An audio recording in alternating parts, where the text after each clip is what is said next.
زندگی نے کبھی یہ شرط نہیں رکھی کہ میں فلاں شخص کے بغیر اچھی نہیں گزروں گی، زندگی گزر ہی جاتی ہے۔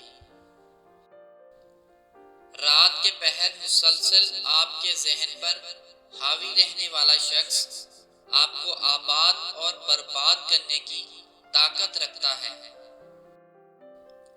کبھی کسی کو اپنی انا کے چکر میں اتنا ذلیل مت کرو، ہو سکتا ہے اس نے اپنی زندگی میں پہلے ہی بہت کچھ کھویا ہو۔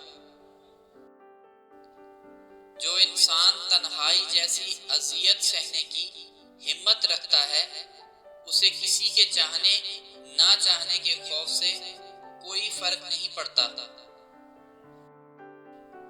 زندگی میں سب سے بڑی غلطی مجھ سے یہ ہوئی کہ میں نے یقین کر لیا کہ لوگ مجھے ویسے ہی محبت دیں گے جیسی میں ان کو دیتا ہوں۔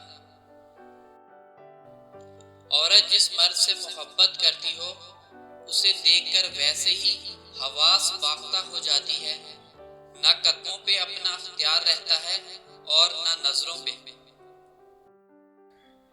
کیا آپ نے بھیگے پروں والی چڑیا دیکھی ہے جو حملہ آور کو دیکھ کر تھر تھر کانپ رہی ہوتی ہے؟ اس کی روح آنکھوں میں سمٹ آتی ہے۔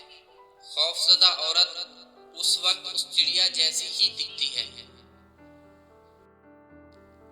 جب مرد کسی عورت سے محبت کرتا ہے تو اسے سب سے پہلے پردہ کرنے کا حکم دیتا ہے، کیونکہ وہ چاہتا ہے کہ اس کی عورت کو اس کے علاوہ دنیا کی نظریں مت دیکھیں۔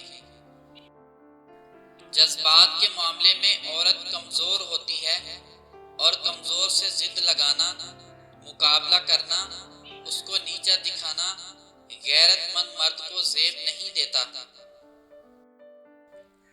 عورت جب اپنے محبوب سے بدتمیزی کرنا شروع کر دے تو سمجھ جاؤ کہ وہ اب کنارہ کر رہی ہے اور اس کی زندگی میں کوئی دوسرا شخص آ چکا ہے۔